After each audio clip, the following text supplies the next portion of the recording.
Blog Talk Radio. Well, here we go, ladies and gentlemen, across the airwaves. It's that time again. It's Tuesday, and we're in the middle of things.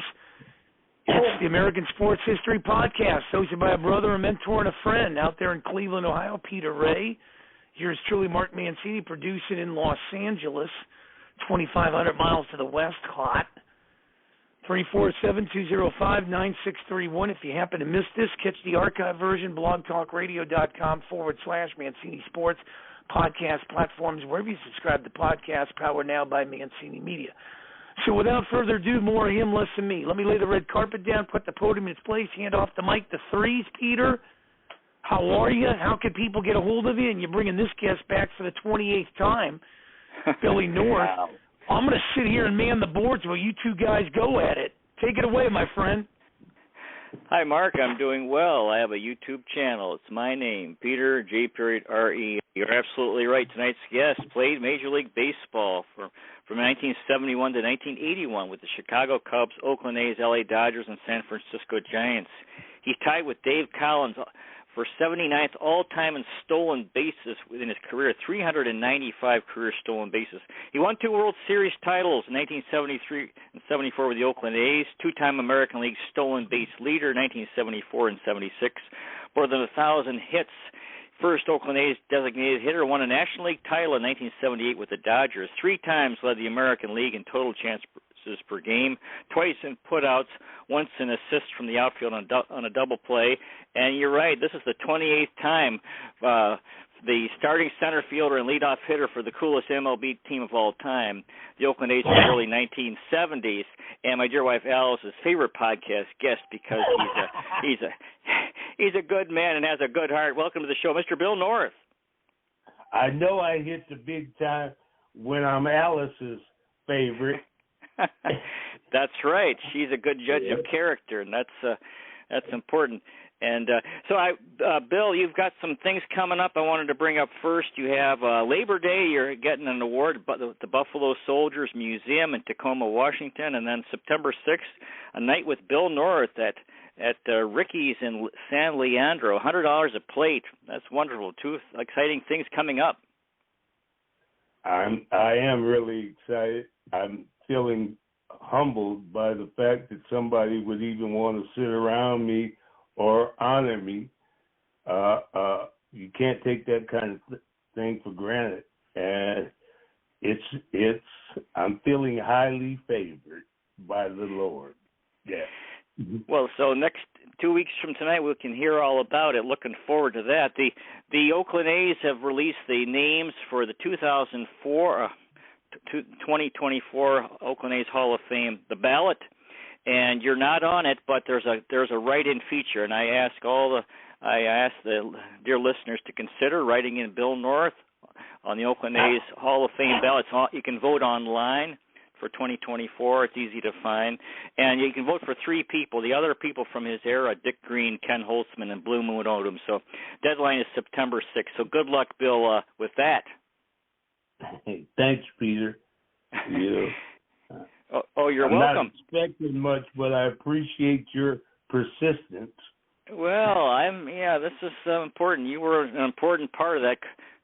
You guys won 3. You were a tremendous team, and you were an important part of that. Let's see. So, I've enjoyed the last 2 weeks your interviews with Darrell Evans. That's my boy. He's a good, and this is a compliment that you reserve for special people. He was a good teammate, and somebody that I really enjoyed being around. Special man with a good sense of humor. Yeah, he's another funny guy, and had a lot of power, and played with Henry Aaron and Dusty Baker, and won a World Series with the Tigers. So those are really fun. I started watching the Major League Baseball started producing things on TV called Baseball Seasons, and this was about 15 years ago, and they did the years between 1959 and 2005, not every year, 32 years in that time period.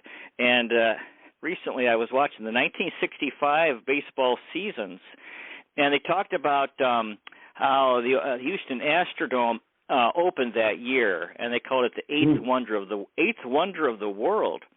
And then the seven wonders of the world. One list is the Colosseum in Rome, the Great Wall of China, Taj Mahal in India, Christ the Redeemer in Brazil, Machu Picchu in Peru, Chichen Itza in Mexico, and Petra in Jordan. Now, Bill, I had to ask you. You played the island of Rhodes. Well, yeah, like I said, there are different lists. That's just one list that I picked up. Look at that. Okay, I'll check it out. Now, you played in the Astrodome. What was it like playing center field in the eighth wonder of the world? Well, it was a little tenuous to the point that when that ball went up in the rafters, you could lose it. You had to keep your eye on the ball the whole way. You couldn't put your head down and run to the ball as much as you had to watch it the whole way. And because it changed shades as it went through those rafters. But I don't remember dropping any there, so that's a good thing.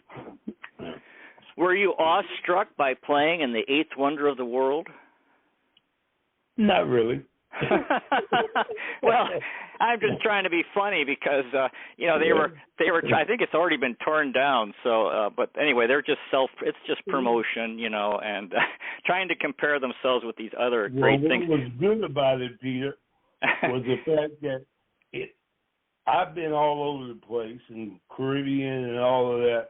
The most humid city I've ever been in has been Houston. Oh, okay. And when you walked outside the hotel and had some sunglasses on, they would steam up. Okay? Oh. Mm-hmm. So you got to go inside the Astrodome and play with a temperature of 72 degrees. Right. After coming from the outside, which is, you didn't go outside and do your afternoon walk in Houston. Yeah, it's funny, the story, or talking about the Houston Astrodome is the eighth wonder of the world. It reminded me of the story of Yankee Stadium when it was renovated, and they opened it again in the late 70s, and Oscar Gamble was playing right field, and they told me, they said, Oscar, when Yankee Stadium opened originally, Babe Ruth was playing right field, and they called it the house that Ruth built. Now you're playing right field in the newly renovated Yankee Stadium. So should the new Yankee Stadium be called the house that Gamble built? And Oscar Gamble and Oscar Gamble said, "Say what?" Oh, gee, what a good man! Oh, I thought that was funny. They traded him away from the Cubs when I came up, and they wanted me to be the center fielder, but you've heard that story, how we fell out of love. Me and the Cubs. Right. Yeah. Now, the past 2 weeks I've been watching, I watched the 1973 World Series Game 5. The Mets won 2-0 at Shea Stadium. Vida Blue against Jerry Koosman. Tug McGraw got the save. And Curt Gowdy was talking before the game how the Oakland A's were missing Bill North. And before the game, you were interviewed by Tony Kubek, and I wanted to, and in the interview, you were there wearing like a leather jacket. It was in the stands, and you said you believed you could play. Kubek said you appeared dejected. You said you were frustrated. Do you remember that interview? Yeah, I do. I watched it actually after you told me about it. Okay. But when you were a kid and at 10 years old, Yankees and the Braves playing in the World Series, and you told yourself, that was my two teams, Hank Aaron and Mickey Mantle, and you told yourself, I want to play in the World Series. And then you get a chance to be there and you get hurt. Wouldn't you be dejected? I would think so, yeah. But yeah. now you think at that time you were saying you thought you could play, but now looking back you think you could not have played. Well, I couldn't have cut. Okay. I could only run straight, but I didn't trust my ankle to, base running was, maybe straight ahead of that. But in retrospect, it's the kind of thing that was, that thing hurt, man. That was a injury that I rehabbed all year, all off season, and still came into the next season hurt. Batting average didn't get over 200 till June. In that stretch, I went 5 for 55, and Alvin Dark told me, he said, "Billy, I want you out there for what you might do," which is one of the greatest compliments I ever got in my life. But I started getting well in late May and early June, and I hit about 320 for the rest of the season. Ended up with a 260 batting average. And after you get into June, to go up 60 points on your batting average after that many at bats is a hell of a deal. And it ended up working out. Yeah, in that Game 5 of the 73 series, Reggie Jackson was in center, Jesus Alou was in right. Joe DiMaggio was sitting next to Bowie Kuhn and threw out the first pitch, and Kurt Gowdy called DiMaggio one of the most beautifully groomed men in baseball history. Joe was clean, Peter.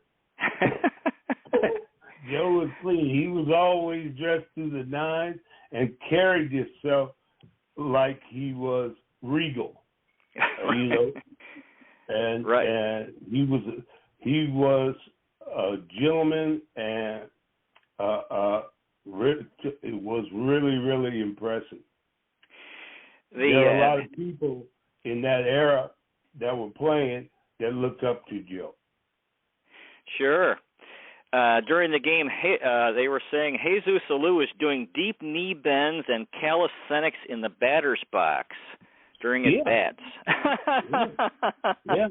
And on that inside pitch, he would drop the bat. If it was close to him, he'd drop the bat and get out of the way.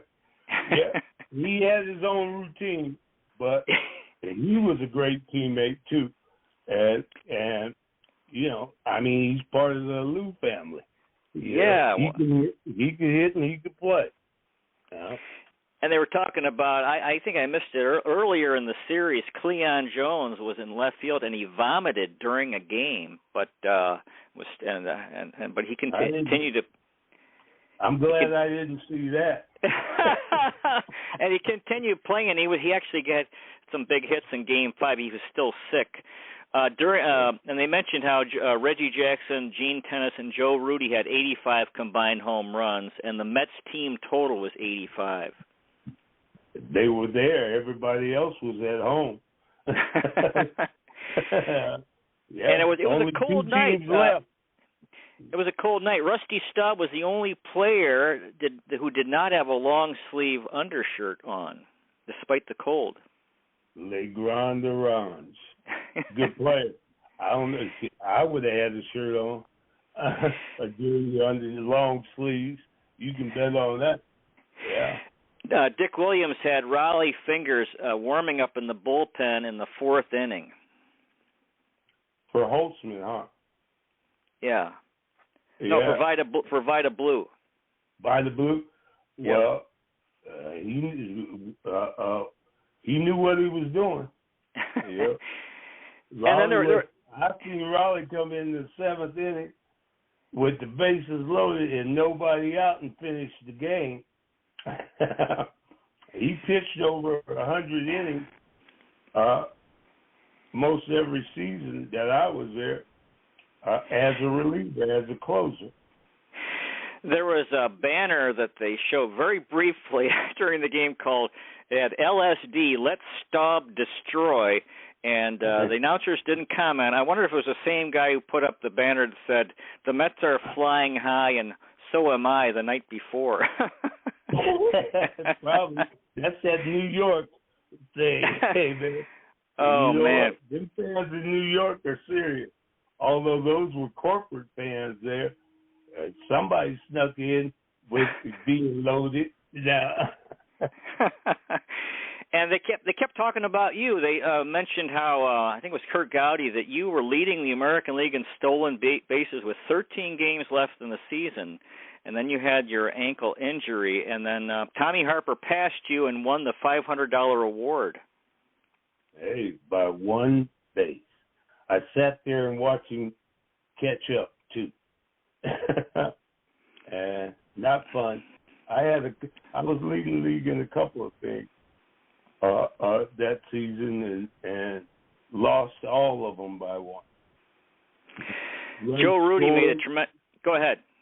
Runs scored and bases on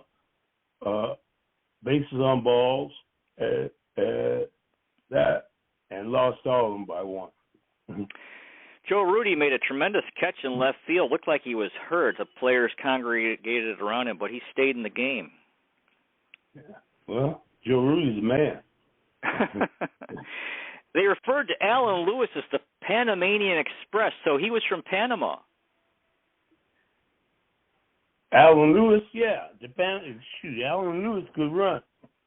And he was Charlie's pet. Charlie liked speed.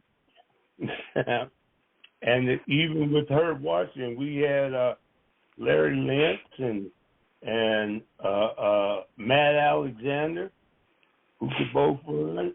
I mean, that year, the year we sold 70, I think it was 76, when we sold 350 bases.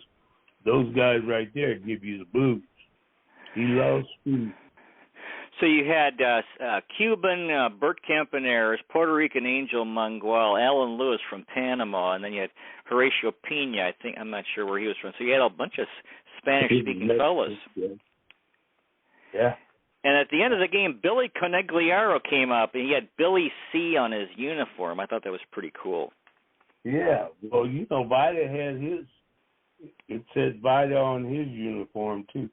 It didn't say blue. And it didn't. Conegliaro might have been too long to write. Yeah, they in Cleveland. Let's see, Hawk Harrelson had Hawk. I don't know what the. So I thought that was pretty cool. I don't know if I guess so. It was more than one team that was doing that. Yeah, and Ichiro, you had Ichiro, right, and a few others. There you go. I mentioned to you the other day, or one of the last recent shows. I said, "Can you imagine a better pitching matchup than Catfish Hunter and Tom Seaver?" And I think you said something like, "Well, how about Don Drysdale and Bob Gibson?" Something like that. And anyway, I want to bring up 1965 baseball seasons. The World Series went 7. Oh, and you were a young fella. You probably remember that since I was thinking, Bill was a fan growing up, and the Dodgers had Maury Wills, Don Drysdale, Sandy Koufax, Claude Osteen, Willie Davis. Twins had Zoilo Versales, what a name, Harmon Killebrew, Jim Cott, Mudcat Grant, Camilo Pascual, Jim Perry, and Mudcat Grant hit a home run. Do you remember that series, 1965 Twins? Dodgers won in 7 against the Twins. Oh, yeah. They had 3 dogs. They had Duke Snyder. 3 dogs was Willie Davis. Okay. Jim Gilliam and just a bunch of them. They could play. Tommy Davis. Tommy Davis was my man. He said, "Hey, baby." Hey, baby, how you doing today? And just a tremendous player and a hitter. He drove in 156 runs one year. And, they had some guys. The Dodgers were real. Didn't know. When I came into the game, nobody liked them because they were the little rich kids on the block. And they were always very well kept by their organization, and they were a little snooty. But I told everybody hated the Dodgers till you played for them, and got to experience that first-class organization. By the way, Bill, when is Dave Newhouse going to write your biography? Peter, You give me much more credit than I'm probably due. No. Hey, well, next time you talk with him, can you bring it up and just plant a seed? Okay, I will. There have been a Since number of guys that would like to have written a book with me. Yeah. I got offers, but the one they wanted me to tell about the players and what they did on and off the field. And back in that era, I'm not going to call somebody out about that. Hey, man, back in those days, the only one that snitches off was Jim Bout in Ball 4. Right. Yeah. Well, you and Dave Newhouse seem to have a rapport. You guys talk a lot, and I know he's written books, so he's got connections in the book field, and that could be a good project for with you and the Oakland A's, and since he was. Yeah, I consider him a friend of mine, Peter, and he was a beat writer back when I was playing, and he was straight up, and he was a good writer, and he had respect as more than some of them. Some of them would try and get things and then turn around and put stuff in there out of context. Yeah. I wanted to bring back these. I mentioned again these baseball seasons. Anybody listen? These are really good from 1959 to 2005. I also watched 1967. The Cardinals beat the Red Sox in 7, and actually Dick Williams was a young guy there. And then he's in the video. They interviewed former players and managers and stuff. And then he was an old guy as interviewed. And you see these two extremes when he's young in the video, and then like in 2010 when they did it. That was a really good series. Went 7. The Cardinals had Roger Maris, Orlando Cepeda, Bob Gibson, Lou Brock, Tim McCarver, Kurt Flood, Mike Shannon, Nelson Browse. The Red Sox, Carl Yastrzemski, Reggie Smith, Jim Lonborg, Rico Petrocelli, and Tony Conigliere. Do you remember what you remember about the 1967 World Series? Well, I know that they had some guys there that were pretty good players. I was always a Yastrzemski fan. What a great player he was. And, he took that left field, the Green Monster, and would turn balls that were home runs into singles. And that manifested itself in the 75 World Series. How he played that wall. And, we hit the ball harder than they did in the playoffs there, and hit balls that would have been home runs in any other ballpark, but they were line drives and they went into the wall. You take a home run and make it a single, that's going to affect it. Yeah. Well, Dick Williams really showed. He made a big impact on that team because they were not good, and then I think they've been like last place the year before, and he got them almost winning it all. Did he ever talk about the '67 Red Sox? No, he didn't talk about that, but he was a hell of a manager. All he wanted you to do was play the game right, and not make mistakes, and that's what we did. He made that team, the Oakland A's. He built it and made it the dynasty that it was, with his being the head of it. And he expected you to not make mistakes, and if you did, he'd be standing in a dugout, and he would go into the bathroom on you and close the door, and you could hear stuff in there because he was swearing and tearing stuff up because he didn't like the mistakes. As a matter of fact, that one mistake got me my job, and it was the kind of thing that, hey, you played the game right. You know, and me and Campaneris were in a situation that when you had those guys, you had, as base stealers, we had to steal third base at 95% because you were already in scoring position. I saw a guy the other day get stole third base with right-handed pitcher, a left-handed pitcher, which leaves the catcher's throat unencumbered, and he got thrown out, and he was the tying run in the game. And that would have never worked with Dick Williams. Right. We have some comments here. Joey from Bucks County, Pennsylvania says, keep the flame going. This show is the bomb. Yeah. And Thanks, Darius from Tallahassee, Florida. Hey, Bill, I got the Astros winning it all again. Say hi to Dusty Baker for me. Oh, I always do. But it's the kind of thing now that we decided who's going to win, all we got to do is play the game. We got a team up here playing pretty good ball that have handled the Astros this year.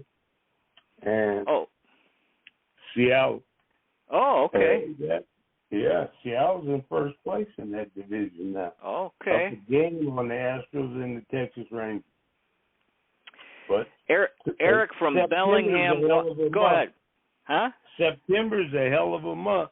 Yep. Yeah, pressure's on. You want in August, but if you ain't hot in September, and you're hot, and you ain't hot going into the postseason, you know, it's who's hot and who's not. And I'm for Houston, so don't get me started. Eric from Bellingham, Washington. How many pants did you rip stealing bases? You know, I tore them up quite a bit, and they would sew.